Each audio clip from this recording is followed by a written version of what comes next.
एक बार फिर से आप सभी का सरल बिजनेस चैनल पे स्वागत है।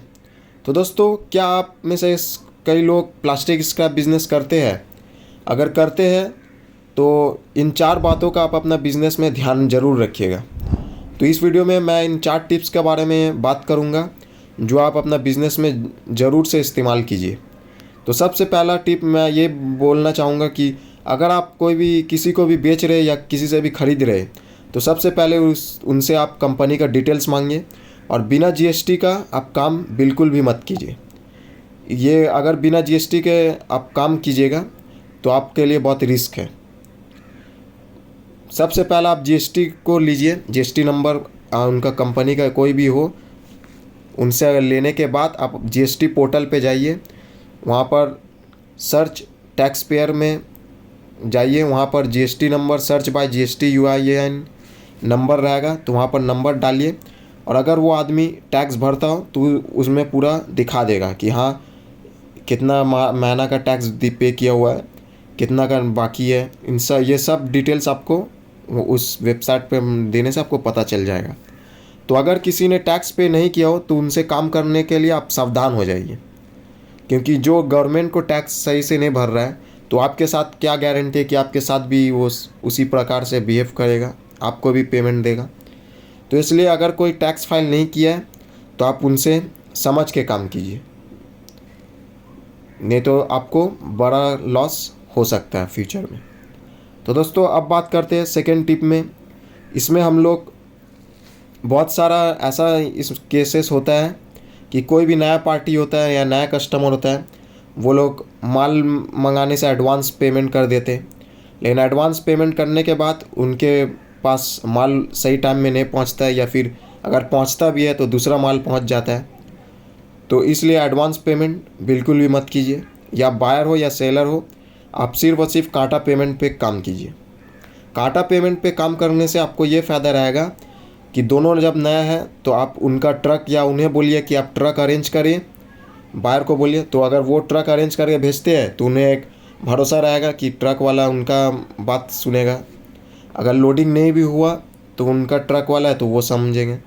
तो इसलिए आपको बोला जाता है फर्स्ट टाइम अगर काम करते हैं तो कांटे पेमेंट के पे ही काम कीजिए, क्योंकि बहुत ऐसा फ्रॉड होता है कि पेमेंट करने के बाद भी माल नहीं पहुंचता है, और कहीं कहीं माल पहुंच जाता है और पेमेंट नहीं मिलता है। तो इन सब से अगर बचने के लिए तो आप ये टिप को ज़रूर फॉलो कीजिए। अब तीसरा बात पे हम लोग ध्यान देते हैं, तो इसमें आप ये बिज़नेस में बहुत ऐसे केसेस मुझे मिले हैं यहाँ पर जो फ्रॉड का चांस भी थोड़ा ज़्यादा होता है। तो आप लोग से यही गुजारिश है कि जो फ़ोटो आप भेजते हैं वही माल आप भेजिए उन्हें, क्योंकि इसमें क्या होता है, कभी कभी कुछ और फ़ोटो दिखाया और माल कुछ और भेज दिया, तो इससे क्या होता है, आपका जेन्युइनिटी कम होता है, बायर के साथ ये फ्रॉड हो जाता है। और ये करने से आप सिर्फ और सिर्फ एक बार काम कर पाइएगा, लेकिन वो कस्टमर आपको और दोबारा नहीं मिलेगा। तो आप 1-2 रुपया ज़्यादा कमाने के चक्कर में आप गलत माल भेज देते, तो ये सब मत कीजिए। इससे आपको भी नुकसान है और सामने वाले को भी नुकसान है। आप अगर कमाइएगा तो एक बार कमाइएगा, लेकिन बार बार आप नहीं कमा पाइएगा, क्योंकि उन्हें पता चल गया तो आप बिज़नेस में लंबा नहीं टिक पाइएगा।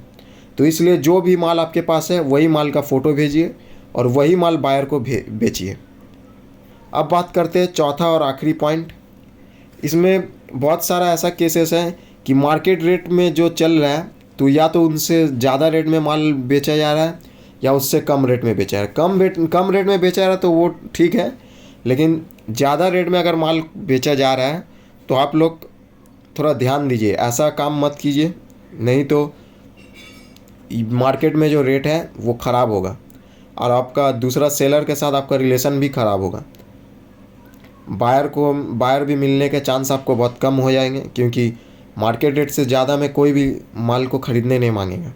तो आप लोग को मैं यही बोलना चाहूँगा कि जो रेट मार्केट में चल रहा है या वही रेट में बेचिए या उससे कम में बेचिए।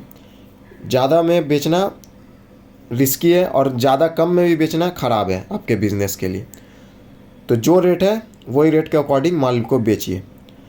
तो दोस्तों, ये रहा आज का 4 पॉइंट जो आप अपना बिज़नेस में ज़रूर से इस्तेमाल कीजिए।